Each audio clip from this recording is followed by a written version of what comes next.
ನಿಮ್ಮ ದೈಹಿಕ ಬಲ ಬಹಳಷ್ಟು ರೀತಿಯಲ್ಲಿ ನಿಮ್ಮ ಮಾನಸಿಕ ಸಂತೋಲನಕ್ಕೆ ಬುನಾದಿಯಾಗಿರುತ್ತೆ. ನಂಗನ್ಸುತ್ತೆ ಆಹಾರ ಮತ್ತು ಶೌಚಾಲಯ ಎರಡೂ ದೂರ ದೂರ ಇರಬೇಕು. ಆಗ ನಿಮ್ಮ ದೇಹನ ಪ್ರಜ್ಞಾಪೂರ್ವಕ ಸ್ಥಿತಿಲಿ ಇಟ್ಕೋತೀರಿ. ನಾನಿದ್ರ ಬಗ್ಗೆ ನಗನಗ್ತಾ ತಮಾಷೆ ಮಾಡ್ತಿದ್ದೀನಿ ಅಂತ ಸಮಸ್ಯೆ ಇಲ್ಲ ಅಂದ್ಕೋಬೇಡಿ, ದೊಡ್ಡ ಸಮಸ್ಯೆನೇ ಇದೆ.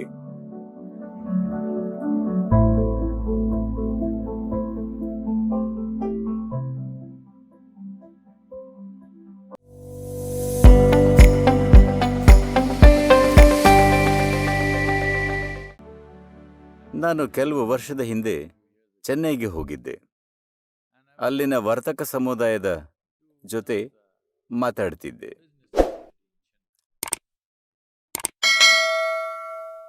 ಅವರೇನು ತುಂಬಾ ದಪ್ಪಗೇನೂ ಕಾಣ್ತಿರ್ಲಿಲ್ಲ, ಆದ್ರೆ ಸ್ವಲ್ಪ ಭೂಮಿನ ಅನುಕರಿಸೋ ಪ್ರಯತ್ನ ಮಾಡ್ತಿದ್ರು. ಸುತ್ತೋದ್ರಲ್ಲ, ಆಕಾರದಲ್ಲಿ.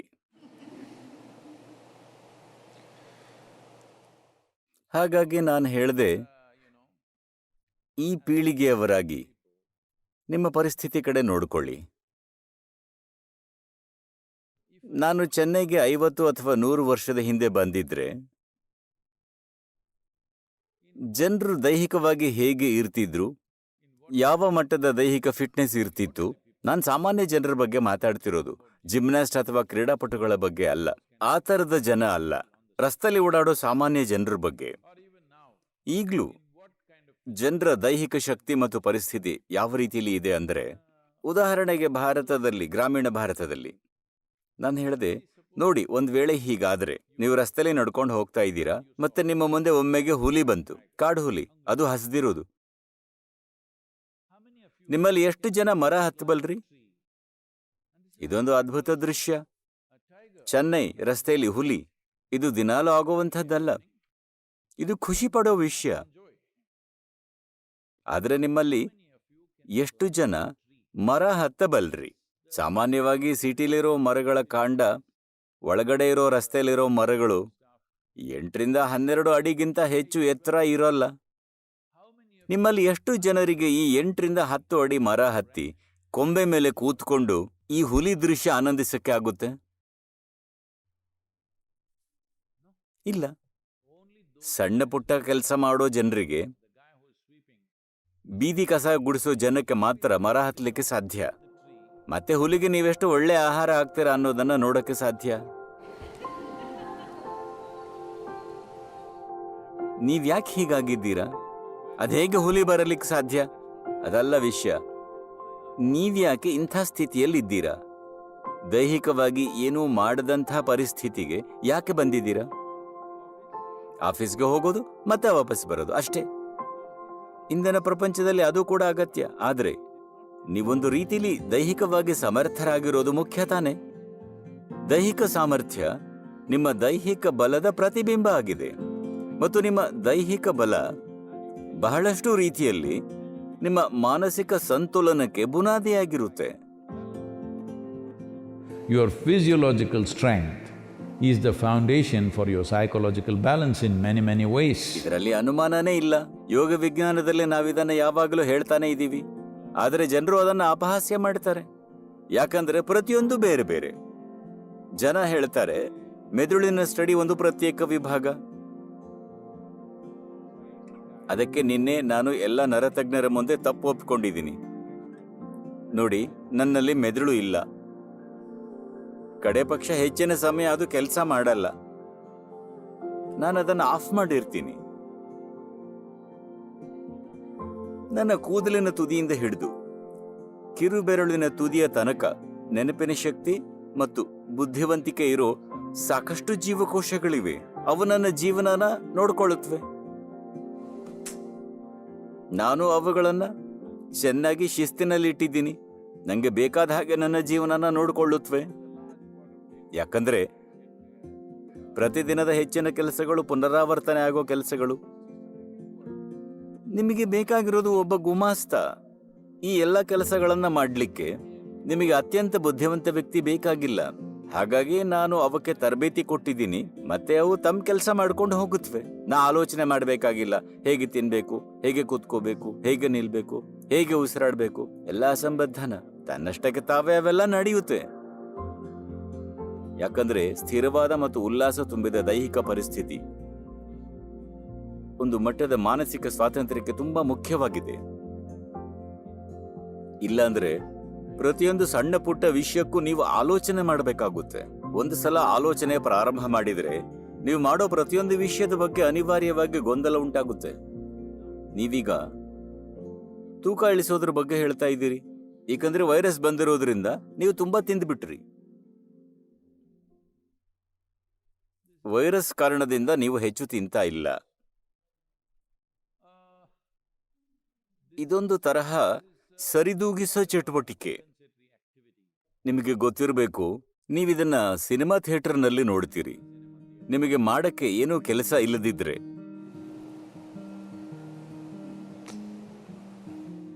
ಮಾನವನ ಇತಿಹಾಸದಲ್ಲಿ ಯಾವತ್ತೂ ಇದಕ್ಕಿಂತ ಮುಂಚೆ ಈ ತರಹ ಸರಾಗವಾಗಿ ಆಹಾರ ಎಲ್ಲ ಸಮಯದಲ್ಲೂ ಸಿಗ್ತಿರ್ಲಿಲ್ಲ.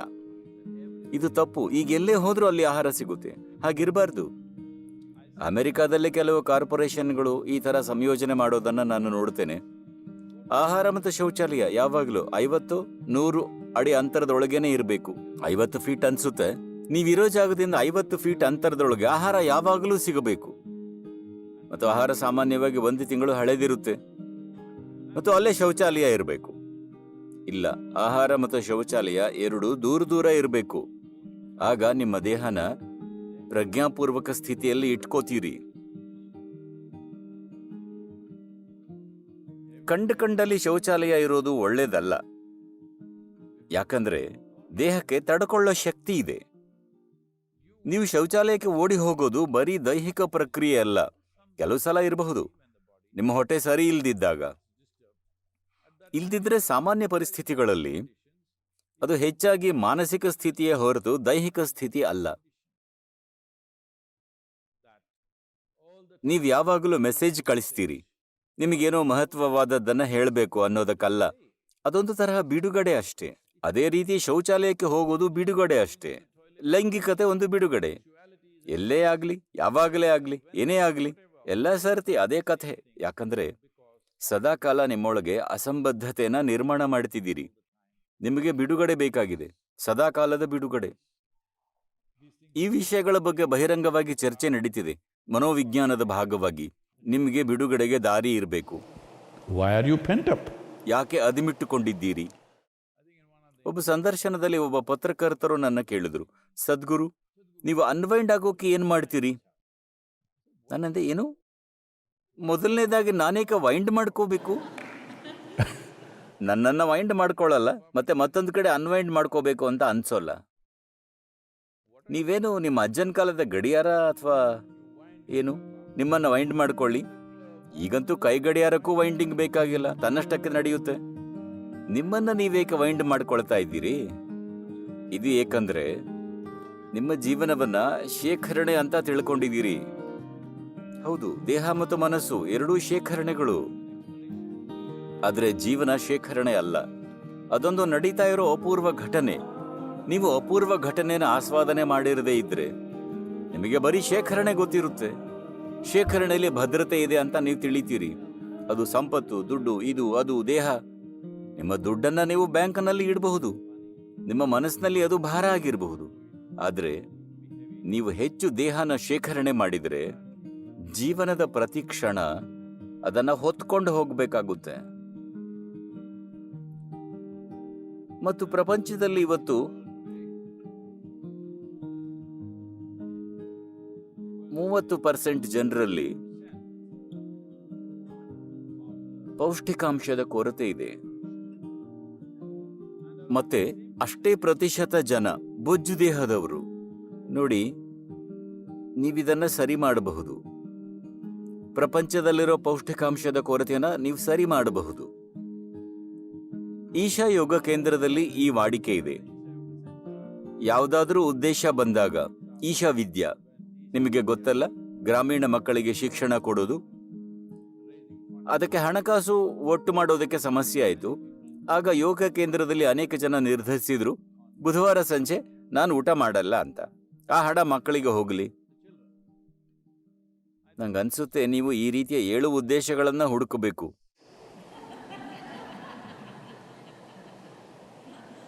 ನಾವು ನಿಮಗೆ 7 ಕೊಡಬಹುದು. ಸೋಮವಾರ ನದಿ ಅಭಿಯಾನ, ಮಂಗಳವಾರ ಕಾವೇರಿ ಕೂಗು, ಬುಧವಾರ ಈಶಾ ವಿದ್ಯಾ, ಗುರುವಾರ ನಿಮ್ ಸದ್ಗುರುಗೆ, ಶುಕ್ರವಾರ ದೇವಿ, ಯಾಕಂದ್ರೆ ಅದು ಅವಳ ದಿನ, ಶನಿವಾರ ಸಂಜೆಗೆ ನೀವು ಊಟ ಮಾಡಬಹುದು. ನಾನು 1 ದಿನ ಕಡಿಮೆ ಮಾಡ್ತಿದ್ದೀನಿ, ಭಾನುವಾರ ಧ್ಯಾನಲಿಂಗಕ್ಕೆ. ಈ ತರಹ ನೀವು 7 ಅಥವಾ ಕನಿಷ್ಠ 6 ಉದ್ದೇಶಗಳನ್ನ ಹುಡುಕಬಹುದು. 6 ಸಂಜೆಯ ಊಟಗಳನ್ನ ದಾನ ಮಾಡಬಹುದು. ಬೆಳಗ್ಗೆ ಊಟ ಮಾಡಿ, ಸರಿ ತಾನೆ? ಬೆಳಗ್ಗೆ 10 ಗಂಟೆಗೆ ಚೆನ್ನಾಗಿ ಊಟ ಮಾಡಿ, ಮತ್ತೆ ಮಾರನೇ ದಿನ 10 ಗಂಟೆಗೆ ಊಟ ಮಾಡಿ.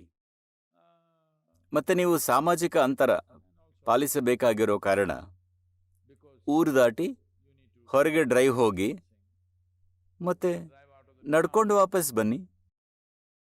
ಬಸ್ ಹತ್ತಿ 10 ಕಿಲೋಮೀಟರ್ಗೆ ಟಿಕೆಟ್ ತಗೊಳ್ಳಿ, ಮತ್ತೆ ವಾಪಸ್ ನಡ್ಕೊಂಡು ಬನ್ನಿ. ನಿಮ್ಮ ಫೋನು ಪರ್ಸು ತಗೊಂಡು ಹೋಗಬೇಡಿ. ಇದರಿಂದ ನೀವು ಖಂಡಿತ ನಡ್ಕೊಂಡೇ ವಾಪಸ್ ಬರಬೇಕು. Do something, come on. ಏನಾದರೂ ಮಾಡಿ. ಆಗ್ಲೇ ಒಂದು ಸಮಸ್ಯೆ ಇದೆ. ಸಮಸ್ಯೆನ ದೊಡ್ಡದು ಮಾಡಬೇಕು ಅಂತ ಅಂದ್ಕೊಂಡಿದ್ದೀರಾ? ನಿಮ್ಮ ಸಮಸ್ಯೆ ಗಾತ್ರನ ದೊಡ್ಡದು ಮಾಡಬೇಕಾ? ಬೇಡ, ನಾನು ಹೇಳ್ತಾ ಇದ್ದೀನಿ, ಈಗಾಗಲೇ ಸಾಕಷ್ಟು ಸಮಸ್ಯೆ ಇದೆ. ನಾನು ಇದ್ರ ಬಗ್ಗೆ ನಗ್ನಗ್ತಾ ತಮಾಷೆ ಮಾಡ್ತಿದ್ದೀನಿ ಅಂತ ಸಮಸ್ಯೆ ಇಲ್ಲ ಅಂದ್ಕೋಬೇಡಿ. ಸಾಕಷ್ಟು ಸಮಸ್ಯೆನೇ ಇದೆ. ನಿಮ್ಮನ್ನ ಮರಳು ಮಾಡ್ಕೋಬೇಡಿ. ಯಾಕಂದ್ರೆ ನಿಮ್ಮ ದೇಹ ಮತ್ತು ಮನಸ್ಸು ನಿರ್ದಿಷ್ಟ ಸ್ಥಿತಿಲಿ ಇದ್ರೆ ನಿಮಗೆ ನೀವೇ ಮರಳು ಮಾಡ್ಕೋಬಹುದು. ಒಂದು ಬಾರಿ ಹೀಗಾಯ್ತು. ಶಂಕರನ್ ಪಿಳ್ಳೆ ಬಟ್ಟೆ ಅಂಗಡಿ ನಡೆಸ್ತಿದ್ದ ಅಮೆರಿಕದಲ್ಲಿ.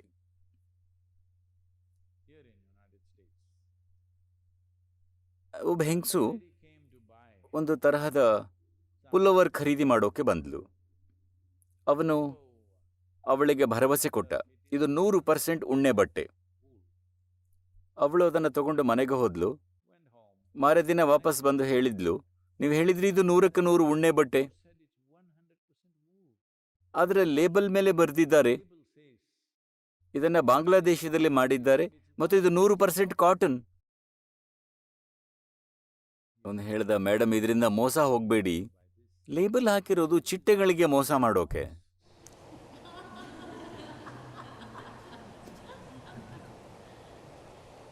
ಇದೇ ತರಹ ಪ್ರಪಂಚದಲ್ಲಿ ಎಷ್ಟೆಲ್ಲ ಲೇಬಲ್ಗಳಿವೆ, ಅವನ್ನ ನಂಬಬೇಡಿ. ಈ ಸರಳ ಪ್ರಯೋಗನ ನೆಲದ ಮೇಲೆ ಕುಳಿತಿರೋರೆಲ್ಲ ಈಗ ಮಾಡಿ. ನೀವು ಏಳುವಾಗ ನಿಮ್ಮ 2 ಕಾಲುಗಳನ್ನು ಮಾತ್ರ ಉಪಯೋಗಿಸಬೇಕು. ನಿಮಗೆಷ್ಟೇ ವಯಸ್ಸಾದರೂ ನಿಮ್ಮ ಜೀವನದಲ್ಲಿ ಇದರ ಅಭ್ಯಾಸ ಮಾಡಿಕೊಳ್ಳಿ. ನಿಮಗೆ ಇದೊಂದು ಸರಳ ಪರೀಕ್ಷೆ. ಕಾಲು ಮಡಿಚಿ ಕೆಳಗೆ ಕೂತ್ಕೊಳ್ಳಿ. ನಿಲ್ಲುವಾಗ ನಿಮ್ಮ 2 ಕಾಲುಗಳನ್ನು ಮಾತ್ರ ಉಪಯೋಗ ಮಾಡಿ. ಇದರರ್ಥ 4 ಅಂಗಗಳನ್ನು ಉಪಯೋಗ ಮಾಡಬಾರದು. ಕಾಲುಗಳ ಮೇಲೆ ನಿಂತ್ಕೊಳ್ಳಿ. ಇಷ್ಟು ಫಿಟ್ನೆಸ್ ಆದರೂ ನೀವು ನಿಭಾಯಿಸಬೇಕು. ನಿಮಗೆ ಮರ ಹತ್ತಲಿಕ್ಕೆ ಆಗದಿದ್ರೆ, ಸಾಕಷ್ಟು ಹುಲಿಗಳೇನೂ ಇಲ್ಲ ನಿಮ್ಮ ಪಟ್ಟಣದಲ್ಲಿ ಆರಾಮಾಗಿ ತಿರುಗಾಡಕ್ಕೆ, ನಿಮಗೆ ಮರ ಹತ್ತಲಿಕ್ಕೆ ಬರೆದಿದ್ರೆ ತೊಂದರೆ ಇಲ್ಲ. ಆದರೆ ನಿಮಗೆ ಕನಿಷ್ಠ ಎದ್ದು ನಿಲ್ಲೋಕೆ ಬರಬೇಕು. ಇಷ್ಟು ಫಿಟ್ನೆಸ್ ನಿಮ್ಮಲ್ಲಿ ಇರಬೇಕು. ಇದನ್ನ ದಯವಿಟ್ಟು ನಿಮಗಾಗಿ ಮಾಡಿ. ಲೇಟೆಸ್ಟ್ ಹಾಗೂ ಇಂಟ್ರೆಸ್ಟಿಂಗ್ ಸುದ್ದಿಗಳಿಗಾಗಿ ಬಾಸ್ ಟಿವಿ ಕನ್ನಡ ಚಾನೆಲ್ನ ಸಬ್ಸ್ಕ್ರೈಬ್ ಮಾಡಿ. ಹಾಗೆಯೇ ಬೆಲ್ ಐಕಾನ್ ಪ್ರೆಸ್ ಮಾಡಿ. ಇದರ ಜೊತೆಗೆ ಫೇಸ್ಬುಕ್, ಇನ್ಸ್ಟಾಗ್ರಾಮ್, ಎಕ್ಸ್ನಲ್ಲೂ ಮಿಸ್ ಮಾಡದೆ ಫಾಲೋ ಮಾಡಿ.